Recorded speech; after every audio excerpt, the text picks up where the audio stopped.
Hello friends, சின்ன மருமகள் serial இனி வரப்போகிற எபிசோட்ஸ்க்கான ரிவ்யூ தான் பார்க்க போகிறோம். அடுத்தடுத்த சுவாரஸ்யங்களை தெரிஞ்சுக்கிறதுக்கு இந்த வீடியோவை ஸ்கிப் பண்ணாமல் கடைசி வரைக்கும் பாருங்கள். நம்ம சாவித்திரிக்கும் தாமரைக்கும் இடி விழுற மாதிரி ராஜாங்கம் ஒரு வேலையை பார்த்துட்டார். என்னன்னா இன்னைக்கே நிச்சயதார்த்தம் பண்ணுறது தான். இதை கேட்டதுலேருந்து தாமரைக்கும் சாவித்திரிக்கும் என்ன பண்ணுறதுனே தெரியல. அண்ணனோட பேச்சையே மீறவும் முடியல. இந்த கல்யாணத்தை ஏற்றுக்கவும் முடியாமல் ரொம்பவே தவிச்சு போயிருக்காங்க. அதுக்கப்புறம் என்ன, சாவித்திரி இருந்துட்டு நம்ம தாமரையை ரூமுக்கு கூட்டிகிட்டு போயிடுறாங்க. இன்னொரு பக்கம் பார்த்தீங்கன்னா நம்ம ஈஸ்வரி இருந்துட்டு காமேஷ் பிச்சைக்கு கால் பண்ணுறாங்க. கால் பண்ணி இங்கே பாருங்க காமேஷ் பிச்சை, இன்னைக்கே நிச்சயதார்த்தத்தை ஏற்பாடு பண்ணியிருக்காங்க தாமரைக்கு வீட்டில். ஆனால் இந்த கல்யாணம் பிடிக்காம கண்டிப்பாக உனக்கு கால் பண்ணி நம்ம இப்போவே ஓடி போயிடலாமான்னு கேட்பா. அதுக்கு நீ மறுப்பு சொல்லாமல் கண்டிப்பாக நீ தாமரையை கல்யாணம் பண்ணிக்கணும் சரியா அப்படின்னு சொல்லிடுறாங்க. இது கேட்ட காமேஷ் பிச்சை இருந்துட்டு இங்கே பாருங்க மேடம், நான் அதுக்காக தானே காத்துக்கிட்டு இருக்கேன். அந்த தாமரை எப்போ என் கைக்கு வந்து சேரும்னு நான் இத்தனை நாளாக ஏங்கிக்கிட்டு இருக்கேன் தெரியுமா. இப்படி ஒரு சந்தர்ப்பத்தை ஏற்படுத்தி கொடுத்த உங்களுக்கு நான் ரொம்ப நன்றியாக இருப்பேன் எப்பவுமே அப்படின்னு சொல்கிறாங்க. இங்கே பாருங்க காமேஷ் பிச்சை, நீங்கள் தாமரை கழுத்தில் தாலி கட்டினா மட்டும் போதும், அதுக்கப்புறம் நடக்கிறதெல்லாம் நான் பார்த்துக்கிறேன் சரிங்களா அப்படின்னு சொல்லவும், சரிங்க மேடம், கண்டிப்பாக தாமரை எனக்கு கால் பண்ணுவாங்க, அதுக்காக நான் வெயிட் பண்ணிக்கிட்டு இருக்கேன், நீங்கள் ஃபோனை வைங்க அப்படின்னு சொல்லிடுறாங்க.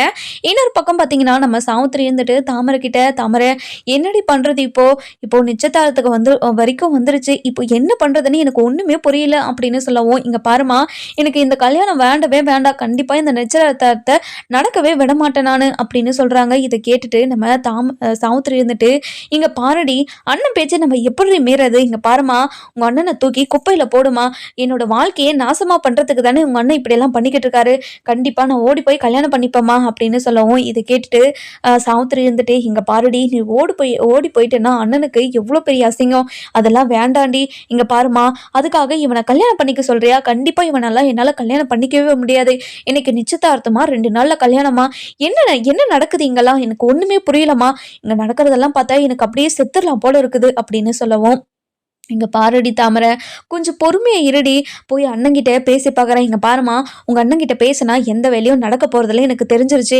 அதனால் கண்டிப்பாக நான் காமேஷ் பிச்சையை தான் கல்யாணம் பண்ணிக்க போகிறேன், நீ நல்ல நாள் மட்டும் பார்த்து சொல்லு அப்படின்னு சொல்லவும், இங்கே பாருடி, இன்றைக்கி கூட நல்ல நாளாக தான் இருக்குது, இன்றைக்கி கல்யாணம் பண்ணிக்கிறியா அப்படின்னு கேட்கவும், என்னம்மா இப்போ தான் அண்ணன் பேச்சை மீறக்கூடாது அப்படி இப்படின்னு பேசிக்கிட்டு இருந்தேன், ஆனால் இப்போவே இன்றைக்கே நல்ல நாளாக இருக்குது, போய் கல்யாணம் பண்ணிக்கோன்னு சொல்கிறேன், உன்னை என்னால் அதாவது எப்படி இருப்பேன்னு என்னால் ஏற்றுக்கவே முடியலம்மா அப்படின்னு சொல்லவும், இங்கே பாருடி, உன்னோட வாழ்க்கை நல்லா இருக்கணுன்றதுக்காக தான் அம்மா இப்படியெல்லாம் பண்ணிக்கிட்டு இருக்கேன், ஆனால் அண்ணனோட கௌரவத்தையும் கொஞ்சம் நினச்சி பார்க்கணும்ல மா, நினச்சி பார்த்து என்னம்மா பண்ண போகிற, நமக்கு என்ன பண்ணியிருக்காங்க சொல்லுங்கள், இப்போது அந்த தமிழோட வளகாப்புக்கு எவ்வளோ பெருசாக பண்ணாங்க, ஆனால் என்னோட நிச்சயதார்த்தத்தை இந்த அளவுக்கு சின்னதாக பண்ணுறேன்னு சொல்லிட்டு வருத்தப்படாதீங்க அப்படின்னு நம்மக்கிட்ட பேசிய மழுப்புறாங்க. இங்கே பாருமா, இவங்களெல்லாம் நம்ம நம்பவே கூடாது, நம்ம வாழ்க்கையை நம்ம பார்த்துக்கணுன்னா இப்படி ஒரு வாழ்க்கை தான் நமக்கு தேவை, அதனால் நான் இந்த கல்யாணத்தை பண்ணிக்கிதாம்மா போகிறேன், நீ என்ன அதாவது இந்த கல்யாணத்தை ஏற்றுக்கிட்டாலும் ஏற்றுக்கலனாலையும் நான் இன்னைக்கு இந்த வீட்டை விட்டு போகதாம்மா போகிறேன் அப்படின்னு சொல்லிடுறாங்க. இதை கேட்டுட்டு நம்ம சாவித்திரிக்கு பயங்கரமாக ஷாக்காக இருந்தாலையும் ஒரு பக்கம் சந்தோஷமாக தான் இருக்குது. உலகத்திலேயே கோடீஸ்வரனா என்னோட பொண்ணு கல்யாணம் பண்ணி போகிறா, அதனால் பயங்கர சந்தோஷத்தில் இருக்கேன். இன்னொரு பக்கம் நம்ம தாமரை இருந்துட்டு காமேஷ் பிச்சைக்கு கால் பண்ணி, காமேஷ் பிச்சை, என்னோட வீட்டில் இன்றைக்கி நிச்சயதார்த்தத்தை ஏற்பாடு பண்ணிட்டாங்க, அதனால் எனக்கு இன்றைக்கே உங்களை கல்யாணம் பண்ணிக்கணும், நான் என்னால் இனிமேல் இந்த வீட்டிலலாம் இருக்க முடியாது, நான் இங்கே இருந்தேன்னா எப்படியாவது என்னை கட்டாயப்படுத்தி அந்த மாப்பிள்ளைக்கு கல்யாணம் பண்ணி வச்சிருவாங்க, அதனால் என்னை இன்றைக்கே கல்யாணம் பண்ணிக்கிறீங்களா காமேஷ் பிச்சை அப்படின்னு சொல்லி கேட்கவும், இதை கேட்டுட்டு காமேஷ் பிச்சைக்கு பயங்கர சந்தோஷமாக இருக்குது. என்ன தாமரை சொல்கிற நீ, என்ன லோட்டஸ், கண்டிப்பாக உன்னை கல்யாணம் பண்ணிக்கிறேன், உன்னை கல்யாணம் பண்ணிக்கிட்டு அதுக்கப்புறம் உங்கள் வீட்டில் இருக்கிறவங்களெல்லாம் உண்டு இல்லைன்னு பண்ணுறேன், நீ கிளம்பி வா டு லோட்டஸ் அப்படின்னு சொல்கிறாங்க. இதை கேட்டுட்டு நம்ம தாமரை பயங்கர சந்தோஷத்தில், இங்கே பாருங்கள் காமேஷ் பிச்சை, இப்போ நான் எங்கே வரட்டும் அப்படின்னு சொல்லி கேட்கவும், இதை கேட்டுட்டு காமேஷ் பிச்சைக்கு என்ன பண்ணுறதுன்னு தெரியல, என்ன சொல்கிறதுன்னு தெரியல. இங்கே பாரு லோட்டஸ், ஃபஸ்ட்டு நம்ம எந்த கோயிலில் மீட் பண்ணுமோ அந்த கோயிலுக்கு வந்துரு, அதுக்கப்புறம் நம்ம அங்கிருந்து கல்யாணம் பண்ணிக்கிட்டு அதுக்கப்புறம் உங்கள் வீட்டில் போயிட்டு நிற்கலாம் சரியா அப்படின்னு சொல்கிறாங்க. இதை கேட்டுட்டு நம்ம தாமரையும் சாவித்திரியும் பயங்கரமாக சந்தோஷப்படுறாங்க. இதெல்லாம் ஒட்டு கேட்டுக்கிட்டு இருந்த ஈஸ்வரிக்கும் பயங்கர சந்தோஷம். என்னோட பையனோட வாழ்க்கையை எப்படி நாசமாக பண்ண, உன்னோட பொண்ணோட தானே என்னோட பையனோட வாழ்க்கை இந்த நிலைமைக்கு இருக்குது, என்னோட பையன் மாலை போட்டுன்னு இப்போது அந்த பாத யாத்திரையாக முருகர் கோயிலுக்கு வரைக்கும் போயிருக்கான், இப்போது அவன் கஷ்டப்படுறதெல்லாம் என்னால் பார்க்கவே முடியாது, இந்த கல்யாணத்தை பண்ணு, அதுக்கப்புறம் உனக்கு இருக்குது அப்படின்னு சொல்லிட்டு பயங்கரமாக ஒரு மாதிரி மாஸ்டர் பிளானோட நம்ம ஈஸ்வரி இருந்துட்டு எல்லாத்தையும் பண்ணிக்கிட்டு இருக்காங்க. இன்னொரு பக்கம் பார்த்தீங்கன்னா, நம்ம தாமரைக்கு அதாவது நிச்சயதார்த்தம் நடக்குது இல்லையா? அதனால எல்லா ஏற்பாடையும் பண்ணிக்கிட்டு இருக்காங்க. அதுக்கப்புறம் கருப்பு இருந்துட்டு தாமரை ரூமுக்கு போறாங்க. போன உடனே "தாமரை கதவு தர தாமரை" அப்படின்னு சொல்லி கதவ தட்டுறாங்க. அதுக்கப்புறம் நம்ம ஈஸ்வரி இருந்துட்டு, என்னாச்சு கருப்பு?" அப்படின்னு சொல்லி கேட்கவும், "இல்ல தாமரை கிட்ட ஒரு விஷயத்த மாமா சொல்லிட்டு வர சொன்னாரு" அப்படின்னு சொல்லவும், "சரி, சரி சொல்லு" அப்படின்னு சொல்லிக்கிட்டு இருக்காங்க. அதுக்கப்புறம் நம்ம சாவித்திரி கதவ திறந்து, "என்ன கருப்பு? என்ன விஷயம்?" அப்படின்னு சொல்லி கேட்கவும், இங்க பாருங்க அத்த, இங்க பாருங்க அத்த, உங்ககிட்ட ஒரு விஷயத்த சொல்லிட்டு போலான்னு தான் வந்தேன்" அப்படின்னு சொல்லவும், "என்கிட்ட என்ன விஷயத்த சொல்லிட்டு போற நீ? சொல்லு என்ன விஷயம்?" அப்படின்னு சொல்லி கேட்கவும், "இங்க பாருங்க தாமரைய கொஞ்சம் சீக்கிரமா ரெடியாக சொன்னாங்க. தாமரைக்கு இன்னும் கொஞ்ச நேரத்துல நிச்சயதார்த்தம் நடக்க போகுது. உங்களுக்கு ஞாபகம் இருக்குதா இல்லையா? நீங்க இன்னும் அப்படியே உக்காந்துக்கிட்டு இருக்கீங்க. நீங்க இப்படி இருக்கிறத நான் போயிட்டு மாமா கிட்ட சொன்னேன்னா, கண்டிப்பா மாமா பயங்கர கோவப்படுவாரு. அதனால சீக்கிரமா ரெடி ஆகுங்க" அப்படின்னு சொல்றாங்க. நம்ம தாமரை இருந்துட்டு, "மா இதுக்கு மேல என்னால இந்த வீட்ல எல்லாம் இருக்க முடியாதும்மா. வீட்டு பின்னாடி வழியா நான் கிளம்புறேன். நீ இந்த வீட்டை சமாளிச்சுக்கோ" அப்படின்னு சொல்லிட்டு கிளம்பிடுறாங்க. தாமரை, "பத்திரமா போடி. நீ அம்மாவை மறந்துட மாட்டேல்ல" அப்படின்னு சொல்லவும், "மா நான் உன்னை போய் மறந்துடுவேனா? கண்டிப்பா கல்யாணம் பண்ணிக்கிட்டு அடுத்த நிமிஷமே நான் இந்த வீட்டுக்கு வந்து உன்னை கூட்டிட்டு போயிடுறேன் சரியா? நீ, நானு, காமேஷ் பிச்சை 3 பேரும் ஒரு பணக்கார வாழ்க்கைய வாழலாம் சரியா?" அப்படின்னு சொல்லிட்டு நம்ம தாமரை பாய் பாய் சொல்லிட்டு போறாங்க. ஆனா பிச்சை தான் எடுக்க போறாங்கன்னு நம்ம தாமரைக்கு தெரியாம இந்த வாழ்க்கை வேணும் அப்படின்னு போய், அதாவது ஆடு தானா கழுத்தை கொடுக்குற மாதிரி இவ தாமரை தானா போய் மாட்டிக்க போறாங்க. இன்னொரு பக்கம் பார்த்தீங்கன்னா, நம்ம சாவித்திரி இருந்துட்டு காமேஷ் பிச்சைக்கு கால் பண்றாங்க. கால் பண்ணி, "காமேஷ் பிச்சை, தாமரை கால் பண்ணாளா? கால் பண்ணி என்ன சொன்னா?" அப்படின்னு சொல்லி கேட்கவும், "மேடம் அவ அதாவது தாமரை வந்து என்னை இன்னைக்கே கல்யாணம் பண்ணிக்கிறேன்னு சொல்லியிருக்காங்க. அதனால நான் கோவிலுக்கு வர சொல்லியிருக்கேன். இன்னைக்கே எங்களுக்கு 2 பேருக்கும் கல்யாணம்" அப்படின்னு சொல்லிடுறாங்க. இதை கேட்டுட்டு நம்ம ஈஸ்வரிக்கு பயங்கர சந்தோஷம். "சரி, சரி நீ இந்த கல்யாணத்தை முடிச்சுட்டு எனக்கு கால் பண்ணி சொல்லு" அப்படின்னு சொல்லிடுறாங்க. அதுக்கப்புறம் என்ன, தாமரை வந்து கோவிலுக்கும் போயிடுறாங்க. கோவிலுக்கு போன உடனே நம்ம தாமரை இருந்துட்டு பயங்கர சந்தோஷமா காமேஷ் பிச்சையை தேடிக்கிட்டே இருக்காங்க. அதுக்கப்புறம் காமேஷ் பிச்சை ஒரு கூட்டத்தோடு வந்து, "தாமரை, உனக்கு ஏதாச்சும் பிரச்சனை வந்துரும்ன்றதுக்காக தான் இன்னும் 4 பேரை எக்ஸ்ட்ரா கூட்டிட்டு வந்திருக்கேன். உன்னை யாரும் எதுவும் பண்ண மாட்டாங்க. நீ பயப்படாம என் கூட இருக்கலாம் சரியா?" அப்படின்னு சொல்லவும், "காமேஷ் பிச்சை, நீங்க இல்லாம என்னால வாழவே முடியாது காமேஷ் பிச்சை. ஐ லவ் யூ காமேஷ் பிச்சை" அப்படின்னு சொல்லி கட்டி பிடிச்சுக்கிறாங்க. அதுக்கப்புறம் நம்ம காமேஷ் பிச்சைக்கு அப்படியே ஆகாயத்துல மிதக்குற மாரி அப்படியே ஃபீல் பண்ணிட்டுருக்காரு. அதுக்கப்புறம், "தாமரை, நம்ம இப்போ இப்போ கல்யாணம் பண்ணிக்கிட்டா மட்டும் தான் நம்ம தப்பிக்க முடியும். அதனால ஃபர்ஸ்ட்டு நம்ம போய் கல்யாணம் பண்ணிக்கலாம் வா" அப்படின்னு சொல்லிட்டு கல்யாணம் பண்ணிக்கிறாங்க. கல்யாணம் பண்ண உடனேயே நம்ம காமேஷ் பிச்சை இருந்துட்டு ஈஸ்வரிக்கு கால் பண்ணி விஷயத்த சொல்லிடுறாங்க. ஈஸ்வரிக்கு பயங்கர சந்தோஷம். "தாலி கட்டிட்டானா? காமேஷ் பிச்சை, நீங்க தாலி கட்டிட்டீங்களா இல்லையா? தாலி கட்டிட்டீங்க தானே?" அப்படின்னு சொல்லி கேட்கவும், இதை கேட்டுட்டு நம்ம அதாவது ஈஸ்வரிக்கு பயங்கர சந்தோஷம். "சரி காமேஷ் பிச்சை, நீங்க உங்க வேலையை பாருங்க. அதாவது நேரா எங்க வீட்டுக்கு தானே வரீங்க, வேற எங்கேயும் போலியே. கண்டிப்பா அங்கதான் வரோம். ஆனா எனக்கு ரொம்ப பயமா இருக்கு. உலகத்திலேயே பெரிய பணக்காரன்னு நம்பிக்கிட்டு இருக்கா. ஆனா நான் இப்படி ஒரு பிச்சைக்காரனா இருக்கிறது அவளுக்கு தெரிஞ்சா என்னை ஏத்துப்பாளா மாட்டாளான்னு எனக்கு ரொம்ப கஷ்டமா இருக்குது" அப்படின்னு சொல்லவும், "இங்க பாருங்க காமேஷ் பிச்சை, அதெல்லாம் நான் பாத்துக்கிறேன். நீங்க வீட்டுக்கு வாங்க" அப்படின்னு சொல்லிடுறாங்க. அதுக்கப்புறம் தாமரை ஒரு பக்கம் சாவித்திரிக்கு கால் பண்ணி விஷயத்தெல்லாம் சொல்லிடுறாங்க. "மா, நான் காமேஷ் பிச்சையை கல்யாணம் பண்ணிக்கிட்டேமா. இன்னும் கொஞ்ச நேரத்துல நான் வீட்டுக்கு வந்துருவேன். வீட்ல இருக்கிறவங்கள எல்லாம் தயார்படுத்தி வையுமா" அப்படின்னு சொல்லிடுறாங்க. "இங்க பாருடி, எனக்கு ரொம்ப பயமா இருக்குடி. இங்க இருக்கிறவங்க எல்லாம் பார்த்தா எனக்கு ரொம்ப ரொம்ப பயமா இருக்கு. என்ன நடக்குமோ ஏது நடக்குமோன்னு நினைச்சாவே எனக்கு அவ்வளோ கஷ்டமா இருக்குதுடி" அப்படின்னு சொல்லிடுறாங்க. அதுக்கப்புறம் என்ன, நம்ம தாமரையும் காமேஷ் பிச்சையும் கல்யாணம் பண்ணிக்கிட்டு ராஜாங்க வீட்டுக்கு வந்து நிக்கிறாங்க. இதெல்லாம் பார்த்தா ராஜாங்கத்துக்கு பயங்கர கோவம் வந்து ஒரு மாதிரி ஷாக்கோட எழுந்து நின்று பார்க்குறாங்க. "தாமரை, என்ன தாமரை இதெல்லாம்? நீ இப்படி ஒரு வேலையை பண்ணி வச்சிருப்பேன்னு நான் நினச்சி கூட பார்க்கல. உன்கிட்ட நான் அன்னைக்கே கேட்டேன்ல, யாராச்சும் லவ் பண்ணுறியா இல்லையான்னு. ஆனால் இப்படி ஒரு வேலையை பண்ணிட்டு இங்கே வந்து நிற்பேன்னு நான் நினச்சி கூட பார்க்கல. உனக்கு அசிங்கமா இல்லையா? எங்கே அந்த சாவித்திரி, சாவித்திரி இங்கே வா சாவித்திரி" அப்படின்னு சொல்லிட்டு கத்தி கூப்பிட்டுக்கிட்டு இருக்காங்க. அதுக்கப்புறம் என்ன, நம்ம சாவித்திரி வந்து நிற்கிறாங்க. நின்ற உடனே நம்ம தாமரையை புதுசாக பார்க்குற மாதிரி பார்த்துட்டு, "ஐயோ தாமரை, என்னடி என்னடி வேலை பண்ணி வச்சிருக்க நீ? என்னோட அண்ணன் உனக்கு கல்யாணத்துக்கு ஏற்பாடு தானே பண்ணாரு. ஆனால் நீ ஏன் ஒரு கல்யாணத்தை பண்ணி வச்சுட்டு வந்திருக்கியேடி? என்னடி உனக்கு அவசரம் கல்யாணத்தில்" அப்படின்னு சொல்லவும், "இங்கே பாருமா, எனக்கு மாமா பார்த்து வச்சிருக்க பையன் பிடிக்கலன்னா நான் எத்தனையோ முறை உங்ககிட்ட எல்லார்கிட்டையும் சொன்னேன். ஆனால் நீங்கள் யாருமே என் பேச்சை கேட்காம கல்யாணத்துக்கு ஏற்பாடு பண்ணிக்கிட்டே இருந்தீங்கள, அதனால தான்மா எனக்கு பிடிச்சவரை நான் கல்யாணம் பண்ணிக்கிட்டு வந்துட்டேன்" அப்படின்னு சொல்கிறாங்க. இதை கேட்டு நம்ம ராஜாங்கத்துக்கு பயங்கர கோவம் வருது. ஒரு மாதிரி அசிங்கமா, ஒரு மாதிரி கேவலமாக பார்த்துக்கிட்டு இருக்காங்க. அதுக்கப்புறம் என்ன நம்ம மாப்பிள்ளை வீட்டுக்காரங்கெல்லாம் அதாவது வீட்டிலே இருக்கவும் இதை பார்த்துட்டு நம்ம ராஜாங்க இருந்துட்டு போயிட்டு தாமரைக்கு பார்த்த மாப்பிள்ளை கிட்டே, இங்கே பாருங்க என்ன மன்னிச்சிருங்க, இந்த இந்த பொண்ணு இவ்வளோ கேவலமான ஒரு விஷயத்த பண்ணணும்னு நினச்சி கூட பார்க்கல, என்னை மன்னிச்சிருங்க, உங்களுக்கு வாக்கு கொடுத்துட்டு இப்போ அந்த விஷயம் நடக்காமல் போனதை நினச்சா எனக்கு ரொம்ப கஷ்டமாக இருக்குது அப்படின்னு அந்த மாப்பிள்ளை வீட்டுக்காரங்க கிட்ட எல்லார்கிட்டையும் சொல்கிறாங்க.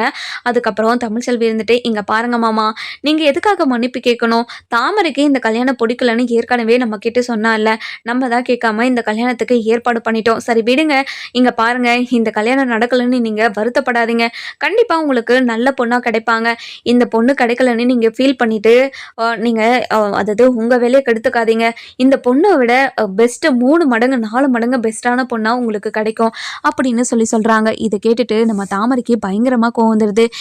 இங்க பாரு தமிழ், இங்க பாரு தமிழ்செல்வி, எதுக்காக என்னை அசிங்கப்படுத்தி பேசிக்கிட்டு இருக்க, என்னை விட பெஸ்ட்டான இந்த உலகத்தில் யாருமே இருக்க முடியாது, அப்படி இருக்கும்போது என்னை விட பெஸ்ட்டாக அவங்களுக்கு பொண்ணு கிடைக்கவே மாட்டாங்க, அப்போ நீயே கல்யாணம் பண்ணிக்க வேண்டியதானே, எதுக்காக நீ இன்னொருத்தன் கல்யாணம் பண்ணிக்கிட்டு வந்து நிற்கிற அப்படின்னு சொல்லவும், இதை கேட்டுட்டு இங்கே பாருடி நீ ரொம்ப ஓவராக பேசிக்கிட்டு இருக்க அப்படின்னு சொல்லவும், இதை கேட்டுட்டு நம்ம சேது இருந்துட்டு பயங்கர கோவமா, இங்கே பாரு தமரை, நீ எவனையும் ஒருத்தனை கல்யாணம் பண்ணிட்டு வந்து நின்றுட்டு என்னோட பொண்டாட்டியே நீ திமிரா பேசிக்கிட்டு இருக்கியா, இங்கே பாரு என்னோட பொண்டாட்டிக்கிட்ட நீ திமிரை காட்டுற வேலை வச்சுக்கிட்ட, உன்னை அவ்வளோதான், என்ன பண்ணுவோன்னே தெரியாது, தெரிஞ்சுக்கோ, என்ன நினச்சிக்கிட்டு இருக்க, நீ என்ன நினச்சி இதெல்லாம் பண்ணிக்கிட்டு இருக்கன்னு எனக்கு ஒன்றுமே புரிய மாட்டேங்குது, இங்கே பாரு திரும்ப திரும்ப என்னோட பொண்டாட்டி விஷயத்தில் ஏதாவது தலையிட்ட உனக்கு அவ்வளோதான் மரியாதை, தெரிஞ்சுக்கோ அப்படின்னு சொல்லிடுறாங்க.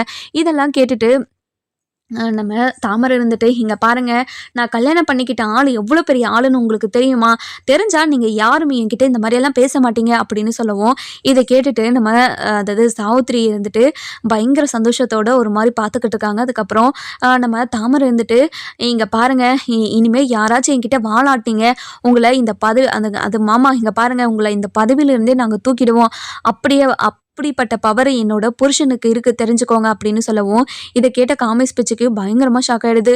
இங்கே பாரு லோட்டஸ், கொஞ்ச நேரம் அமைதி இரு லோட்டஸ், என்னை பற்றி முழுசாக தெரியாமல் நீ எதுக்காக அவங்க கிட்ட இப்படியெல்லாம் பேசிக்கிட்டு இருக்க அப்படின்னு சொல்லவும், இருங்க காமேஷ் பிச்சை, எதுக்காக நீங்கள் இப்படியெல்லாம் இருங்க, உங்களோட பெருமை அருமை எல்லாத்தையும் அவங்க கிட்ட சொல்லணுமா வேணாவா, அதனால் நான் எல்லா விஷயத்தையும் அவங்க கிட்ட சொல்லி உங்கள் நல்ல அதாவது உங்கள் நல்ல மனசை அவங்க கிட்ட நான் சொல்ல தான் போகிறேன் அப்படின்னு சொல்கிறாங்க. அதுக்கப்புறம் என்ன நம்ம அதாவது யாரு நம்ம ராஜாங்க இருந்துட்டு ரொம்பவே கோவத்தில், இவன் யாரு, பிச்சைக்கார நாய் தானே இவன் அப்படின்னு சொல்லவும், இதை கேட்டுட்டு நம்ம காமேஷ் பிச்சைக்கு பயங்கரமாக பயம் வந்துடுது. ஐயோ என்ன இது, நம்ம பார்க்குற தொழிலை பற்றி கரெக்டாக சொல்கிறாரு, எது கேமரா எது வச்சுருப்பாரோ அப்படின்னு சொல்லிட்டு நம்ம காமேஷ் பிச்சை யோசிக்கவும், அதுக்கப்புறம் என்ன நம்ம தாமரை இருந்துட்டு தாமரை கிட்ட காமேஷ் பிச்சை இருந்துட்டு, என்ன தாமரை கொஞ்ச நேரம் அமைதியாக இரு, நான் பேசிக்கிறேன், இங்கே பாருங்கள் சார், நானும் தாமரையும் கொஞ்ச நாளாக லவ் பண்ணிக்கிட்டு இருந்தோம், அதனால தான் 2 பேரும் கல்யாணம் பண்ணிக்கிட்டோம், எங்களை மன்னிச்சிருங்க சார் அப்படின்னு சொல்லிட்டு நம்ம காமேஷ் பிச்சை பேசவும், இதை கேட்டுக்கிட்டு இருந்த நம்ம தாமரை இருந்துட்டு,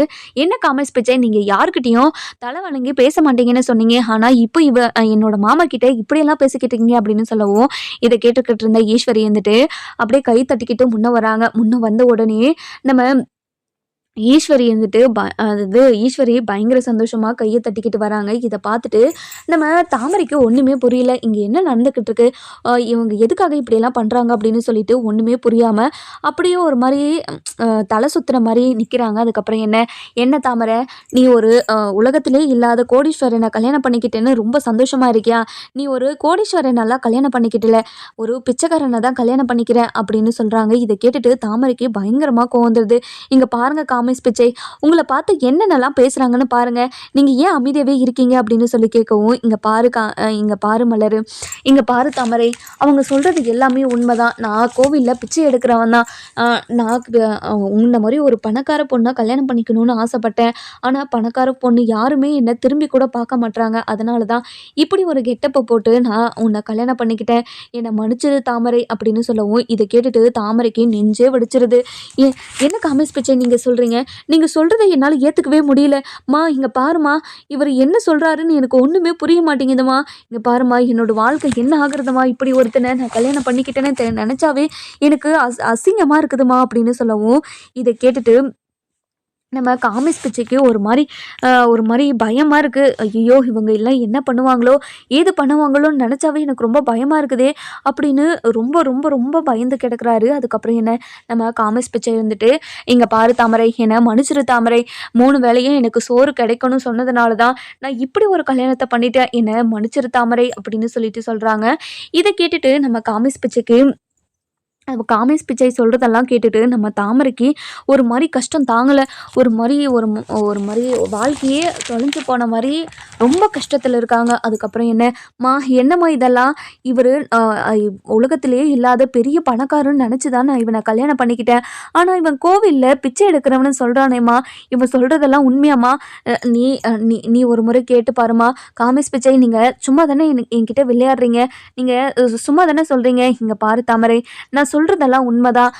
நம்ம அதாவது ராஜாங்க இருந்துட்டு, இங்கே பாரு நான் உங்ககிட்ட ஏற்கனவே சொல்லியிருக்கேன்ல, நீ சூஸ் பண்ணுற மாப்பிள்ளை கண்டிப்பாக ஒரு தப்பான மாப்பிள்ளையாக தான் இருக்கணும். நான் ஏற்கனவே உங்ககிட்ட சொன்னனா இல்லையா?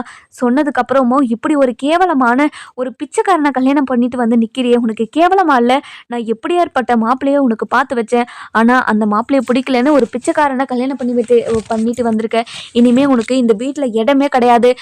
நீயும் சரி, உன்னோட அம்மாவும் சரி, 2 பேருமே இந்த வீட்டில் இருக்கவே கூடாது. முதல்ல இந்த வீட்டை விட்டு போங்க அப்படின்னு சொல்லிடுறாங்க. அண்ணே, என்னை மன்னிச்சிருங்க அண்ணே, என்னோட பொண்ணை ஏமாற்றி ஒருத்தன் கல்யாணம் பண்ணிட்டு இருக்கிறான். அவனை நீங்கள் அடித்து இங்கேருந்து அனுப்பிவிடாமல் இப்படி அவன் கூடயே நீங்கள் துரத்துறீங்களேம்மா அண்ணே, ப்ளீஸ் அண்ணே, என்னோட பொண்ணோட வாழ்க்கையை நீங்கள் கெடுத்துறாதீங்கண்ணே அப்படின்னு சொல்லவும், இதை கேட்டுட்டு நம்ம ராஜாங்கத்துக்கு பயங்கர கோவம் வந்துடுது. இங்கே பாரு சாவித்திரி, நான் ஏற்கனவே உங்ககிட்ட எத்தனை முறை சொல்லியிருக்கேன், ஆனால் இப்படி ஒரு கேவலமான ஒரு கல்யாணத்தை பண்ணிட்டு வந்து நிற்கிறாளே உன் பொண்ணுக்கு அசிங்கமாக இல்லையா, அவமானமாக இல்லையா அப்படின்னு சொல்லிட்டு நம்ம சாவித்திரியையும் தாமரையையும் கிளின்னு கிழிச்சுக்கிட்டு இருக்காரு நம்ம ராஜாங்கம். இதெல்லாம் பார்த்துக்கிட்டு இருந்தேன் நம்ம அப்பதான் இருந்துட்டு, என்னடி இதெல்லாம் கேவலமான வேலை, இப்படி ஒரு கேவலமான வேலை பண்ணிட்டு வரத்துக்கு உன்னோட பொண்ணுக்கு எப்படி மனசு வந்துச்சு?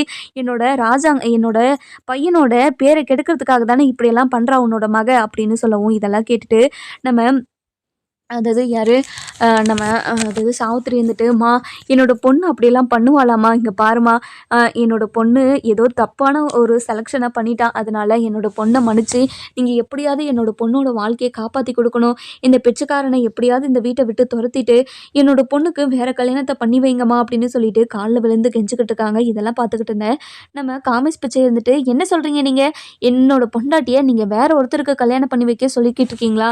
இங்கே பாருங்கள், என்னோட பொண்டாட்டியை என்னால் யாருக்காகவும் விட்டு கொடுக்க முடியாது அப்படின்னு சொல்லிடுறாங்க. இதெல்லாம் கேட்டுட்டு நம்ம தாமரைக்கு பயங்கரமாக கோவம் வந்துடுது. இங்கே பாருடா, உன்னை ஒரு பணக்காரன் நினச்சிதாண்டா உன்னை லவ் பண்ணேன், ஆனால் இப்படி ஒரு கேவலமான ஒரு பிச்சை எடுக்கிறவனாடா நீ, என்னை ஏமாற்றி இப்படி ஒரு வேலையை பண்ணிட்டல, உன்னை நான் சும்மாவே விட மாட்டேன்டா அப்படின்னு சொல்லவும், இதை கேட்டுட்டு நம்ம காமிஸ் பிச்சை இருந்துட்டு, இங்கே பாரு லோட்டஸ், இனிமே நான் என்னோட வாழ்க்கையில நீ மட்டும்தான் எல்லாமே எனக்குன்னு இருக்க, நீ இப்படியெல்லாம் பேசலாமா, இப்படியெல்லாம் என்கிட்ட பேசக்கூடாது அப்படின்னு சொல்கிறாங்க. இதை கேட்டுட்டு நம்ம தாமரைக்கு அப்படியே உடம்பெல்லாம் ஒரு மாதிரி ஆசிட் ஊற்றின மாதிரி இருக்குது. இங்கே பாருங்க மாமா, நான் என்னோடய வாழ்க்கையில் ரொம்ப பெரிய தப்பு பண்ணிட்டேன், என்னை எப்படியாச்சும் இந்த இந்த இந்த வாழ்க்கையிலேருந்து என்னை எப்படியாச்சும் காப்பாற்றி என்னை வேற ஒருத்தருக்கு கல்யாணம் பண்ணி வச்சுருங்க மாமா, ப்ளீஸ் மாமா, நான் பண்ணதெல்லாம் தப்புன்னு நான் இப்போ உணர்ந்துட்டேன் மாமா, ப்ளீஸ் மாமா, என்னை மன்னிச்சிருங்க மாமா அப்படின்னு சொல்லவும், இதை கேட்டுட்டு நம்ம ராஜாங்கத்துக்கு பயங்கரமாக கோவம் வருது. இங்கே பாரு தாமரை, நான் உன்னை நினச்சாவே எனக்கு அவ்வளோ அசிங்கமாக இருக்குது, இப்படி ஒரு வேலையை பண்ணிவிட்டு எப்படி உன்னால் இப்படிலாம் பேச முடியுது, இப்படிலாம் என்கிட்ட பேசுகிற வேலையை வச்சுக்காத, முதல்ல இங்கேருந்து போ அப்படின்னு சொல்லிடுறாங்க. அதுக்கப்புறம் என்ன, நம்ம காமிஸ் பிச்சை இருந்துட்டு, தாமரை நீ எதுக்காக அவங்கக்கிட்டலாம் அது கெஞ்சிக்கிட்டு இருக்க, இந்த மாதிரியெல்லாம் நீ கெஞ்சவே கூடாது, வா நம்ம தொழிலை பார்க்கலாம், நம்ம பிச்சை எடுத்தே சம்பாதிச்சு சாப்பிட்டுக்கலாம், பிச்சை எடுக்கிறதுல எவ்வளோ சம்பாதிக்கலாம் தெரியுமா, நீ கவலையே படாத சரியா அப்படின்னு சொல்லிடுறாங்க. இதெல்லாம் கேட்டுட்டு நம்ம தாமரைக்கு ஒரு மாதிரி அசிங்கமாக ஆகுது. அதுக்கப்புறம் என்ன, நம்ம காமிஸ் பிச்சை இருந்துட்டு, இங்கே பாரு தாமரை, நம்ம போகலாமா, நம்ம வேலைக்கு டைம் ஆகுது அப்படின்னு சொல்லி நம்ம காமிஸ் பிச்சை இருந்து கூப்பிட்றாரு. கூப்பிட்ட உடனே நம்ம தாமரைக்கு பயங்கரமாக கோவம் வந்துடுது. இங்கே பாருடா, முதல்ல இங்கேருந்து கிளம்புடா, உன்னை பார்த்தாலே எனக்கு அவ்வளோ எரிச்சலாக இருக்குது, முதல்ல இங்கேருந்து போயிடு ஒழுங்கு மரியாதை அப்படின்னு சொல்லவும், இதை கேட்டுட்டு நம்ம காமேஷ் பிச்சை இருந்துட்டு, இங்க பாரு தாமரை, நான் உன்னோட புருஷன். உன்னோட புருஷன் சொல்றத நீ மறுக்காம, தட்டாம கேட்கணும் சரியா?" அப்படின்னு சொல்லவும், இத கேட்டுட்டு நம்ம அதாவது ராஜாங்க இருந்துட்டு பயங்கர கோவமா, "இப்படி ஒரு கேவலமான வாழ்க்கை அவளுக்கு தேவையா? பாரு எப்படி அசிங்கப்பட்டுக்கிட்டு இருக்கான்னு பாரு" அப்படின்னு சொல்லிக்கிட்டு இருக்காங்க. அதுக்கப்புறம் நம்ம சேது இருந்துட்டு, "என்ன தாமரை, இப்படி ஒரு கேவலமான விஷயத்த நீ பண்ணுவேன்னு நான் நினச்சு கூட பார்க்கல. என்ன ஆச்சு உனக்கு? எதுக்காக இப்படி ஒரு கல்யாணத்த நீ பண்ணிக்கிட்டு வந்த?" அப்படின்னு கேட்கவும், "இங்க பாருங்க மாமா, ஏதோ தெரியாம பண்ணிட்டேன் மாமா. ப்ளீஸ் மாமா, என்னை எப்படியாவது இந்த வாழ்க்கையிலிருந்து காப்பாத்துங்க மாமா" அப்படின்னு சொல்றாங்க. இத கேட்டுட்டு நம்ம சேது இருந்துட்டு, "இங்க பாரு, உன்னை உன்னை அவனோட பொண்டாட்டின்னு சொல்லி அவன் உரிமை கொண்டாடிக்கிட்டு இருக்கான். அப்படி இருக்கும்போது எப்படி அதாவது நான் நான் அதாவது அவன்கிட்ட இருந்து உன்னை எப்படி நான் காப்பாற்ற முடியும்? கண்டிப்பா அது முடியவே முடியாது. நீ உன்னோட வாழ்க்கை அவனோடது தான் முடிவாயிடுச்சு. அதனால நீ அவன் கூட தான் வாழ்ந்தாகணும்" அப்படின்னு சொல்லிடுறாங்க.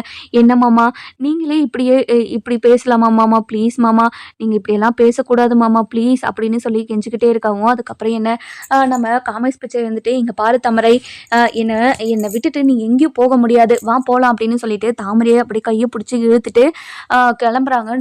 அதாவது தாமரை இருந்துட்டு, "ஏன் விடுடா என்ன, உன்னை ஒரு பணக்காரன் நினச்சி தாண்டா உன்னை லவ் பண்ணனே தவிர வேற எதுக்காகவும் இல்லடா, என் கையை விடுடா" அப்படின்னு சொல்கிறாங்க. இதை கேட்டுட்டு நம்ம தாமரை இருந்துட்டு பயங்கரமா கோபத்தோட, "என்னை விடுடா விடுடான்னு சொல்லிக்கிட்டு இருக்காங்க. பாடிகார்ட், என்னோட பொண்டாட்டியை காருக்குள்ளே ஏற்றுங்க" அப்படின்னு சொல்கிறாங்க. இதை கேட்டுட்டு நம்ம தாமரைக்கு அப்படி எரிச்சலாக இருக்குது.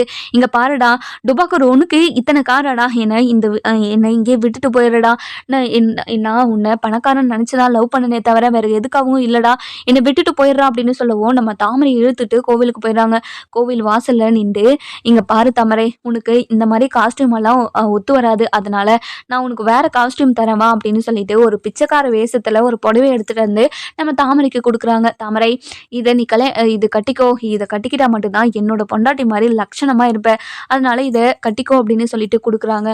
கொடுத்த உடனே நம்ம தாமரைக்கு பயங்கரமா கோவம் வருது. "இங்க பாருடா, நான் இந்த மாதிரி நீ பண்ணிக்கிட்டே இருந்தேன்னா எனக்கு பயங்கர கோவம் வந்துடும். முதல்ல இந்த இடத்த விட்டு போயிடு ஒழுங்கு மரியாதை" அப்படின்னு சொல்லவும், "இங்க பாரு தாமரை, நான் உனக்காக பிறந்தவன், நீ எனக்காக பிறந்தவ. அப்படி இருக்கும்போது எதுக்காக என்னை துரத்திக்கிட்டே இருக்க" அப்படின்னு சொல்லவும், இதை கேட்டுட்டு நம்ம தாமரைக்கு என்ன பண்ணுறதுனே ஒன்றும் புரியல. இப்படி ஒரு கேவலமான கல்யாணத்தை பண்ணிக்கிட்டோமே அப்படின்னு நினச்சி ரொம்ப ஃபீல் பண்ணிக்கிட்டு இருக்காங்க. அதுக்கப்புறம் வேறு வழியே இல்லாமல் நம்ம தாமரை இருந்துட்டு அந்த புடவையை கட்டிக்கிட்டு வந்து நிற்கிறாங்க. "இங்க பாரு, இப்பதான் என்னோட பொண்டாட்டியா நீ கரெக்டா வந்து நிக்கிற. வா நம்ம பிச்சை எடுக்கலாம் வா" அப்படின்னு சொல்லிட்டு போய் பிச்சை எடுக்கிற இடத்துல உட்கார வச்சுறாங்க. இதெல்லாம் பார்த்தா நம்ம ராஜாங்கம், அப்பத்தா, அதுக்கப்புறம் மோகனா, இவங்க எல்லாருமே நம்ம தாமரையை பார்த்துட்டு ரொம்பவே பரிதாபப்படுறாங்க. எப்பேற்பட்ட இடத்துல என்னோட புருஷன் தாமரைக்கு கல்யாணம் பண்ணி வைக்கிறதா இருந்தாரு. ஆனா இவ இப்படி ஒரு கல்யாணத்தை பண்ணிக்கிட்டு நம்ம குடும்பத்தை அசிங்கப்படுத்திட்டாளே அப்படின்னு நினைச்சு பயங்கரமா வருத்தப்பட்டு இருக்காங்க. "இங்க பாரு சாவித்திரி, உன்னோட பொண்ணோட நிலைமைய பாரு, எப்படியெல்லாம் நடத்துறான் பாரு அவன் புருஷன்" அப்படின்னு சொல்லுவோம். இதை பார்த்துட்டு, "அண்ணே ப்ளீஸ்ண்ணே, நான் உன்னோட காலில் கூட விழுந்து நான் உன்னை கெஞ்சுறேண்ணே, எப்படியாவது என்னோட பொண்ணை இதுல இருந்து காப்பாத்திடுனேன்" அப்படின்னு சொல்லவும், இதை கேட்டுட்டு நம்ம அதாவது இதை கேட்டுட்டு நம்ம ராஜாங்கத்துக்கு பயங்கர கோவம் வருது. "உன்னோட பொண்ணுக்கு இது தேவைதான். உன்னோட பொண்ணு இதை அனுபவிச்சு தானே ஆகணும். அனுபவிக்கட்டுமே. அனுபவிச்சாதான் உன்னோட பொண்ணுக்கு வலினா என்னன்னு தெரியும்" அப்படின்னு சொல்கிறாங்க. "இங்கே பாருங்கண்ணே, என்னோட பொண்ணுக்கு வலினா என்னன்னு இப்போவே தெரிஞ்சுட்டுக்கோண்ணே. ப்ளீஸ்ண்ணே, எப்படியாவது என்னை பொண்ணை அவன்கிட்ட இருந்து காப்பாற்றுங்கண்ணே" அப்படின்னு சொல்லவும், இதை கேட்டுட்டு நம்ம சாவித்திரிக்கு என்ன பண்ணுறதுனே தெரியல. தன்னோட பொண்ணோட வாழ்க்கையை எப்படி காப்பாற்றுறதுனோ ஒன்றும் புரியாமல் அப்படியே மாதிரி நின்றுக்கிட்டே இருக்காங்க. "மா, ஏம்மா இப்படி பார்த்துக்கிட்டு நின்றுக்கிட்டே இருக்க? என்னோட வாழ்க்கை எந்த நிலைமையில இருக்குதுன்னு பாத்தியா? எல்லாம் உன்னாலதாம்மா. நீ ஒழுங்கானவனை எனக்கு பார்த்து வச்சிருந்தா நான் இப்படி ஒரு கல்யாணத்தை பண்ணியிருப்பேனா? நீ சொன்னதுனால தானே இவனை நான் கல்யாணம் பண்ணிக்கிட்டேன். இப்போ பாத்தியா என்னோட வாழ்க்கை நிலைமையை பாத்தியாம்மா? இங்க பாரு, நீ எப்படியாவது இவன்கிட்ட இருந்து என்னை காப்பாத்துமா" அப்படின்னு சொல்றாங்க. ஆனா நம்ம தாமரை இருந்துட்டு, அவ்வளோதான், இங்கே விழுந்துட்டாங்கல்ல, இனிமேல் அவங்களோட வாழ்க்கை இப்படி தான் இருக்கும். "இங்கே பாரு தாமரை, நான் இனிமேல் எதுவுமே பண்ண முடியாது. உன்னோட வாழ்க்கை இனிமேல் இப்படி தான் இருக்கும்னா யாரால் காப்பாற்ற முடியும்? அதனால் என்னை மன்னிச்சிரு தாமரை" அப்படின்னு சொல்லவும், "மா, என்னம்மா பேசுகிற நீ? நீயே இப்படியெல்லாம் பேசலாமா? மா, இப்படியெல்லாம் பேசாதம்மா. என்னோட வாழ்க்கையை உன்னோட கையில் தாம்மா இருக்குது. இப்படியெல்லாம் பேசாதம்மா" அப்படின்னு சொல்லவும், இதெல்லாம் கேட்டுட்டு நம்ம சாவித்திரிக்கு என்ன பண்ணுறதுனே தெரியல. "இங்கே பாரு தாமரை, என்னோட அண்ணன்கிட்ட நான் எவ்வளவோ பேசி பார்த்துட்டேன். பார்த்துட்டேன். ஆனா என்னோட அண்ணன் அ எதுக்குமே மசிய மாட்டேங்குது. இங்க பாரு உன்னோட வாழ்க்கை இப்படி தான் இருக்கும்னா, யாரும் எதுவுமே பண்ண முடியாது. அதனால இந்த வாழ்க்கைய ஏத்துக்கிட்டு நீ வாழ்ந்து தான் ஆகணும்." அப்படின்னு சொல்லிர்றாங்க. இத கேட்டுட்டு நம்ம தாமரைக்கு அப்படியே நெஞ்சே வெடிச்சிருது. ஐயோ கடவுளே! நம்மளோட வாழ்க்கை இப்படி ஆயிடுச்சே! நம்ம பணக்கார லைஃப்‌க்கு ஆசைப்பட்டு இப்படி ஒரு கேவலமான வாழ்க்கைய வாழ்ந்துகிட்டு இருக்கோமே! அப்படின்னு நினைச்சு ரொம்பவே ஃபீல் பண்ணிக்கிட்டு இருக்காங்க. அதுதான் அதிகமா ஆசைப்படக்கூடாது. அதிகமா ஆசைப்பட்டா இப்படி தான் நடக்கும். ஒரு சிலருக்கு இது தெரியவே மாட்டேங்குது. அதிகமா ஆசைப்படுறதுனால என்ன நடக்குது? ஏது நடக்குதுன்னு தெரியாம இப்படி அதிகமா த த தகுதிக்கு மீறி ஒரு ஆசைய வளர்த்துக்கிட்டு இப்படி ஏமாந்து போய் எல்லார்கிட்டயும் நிக்கிறாங்க.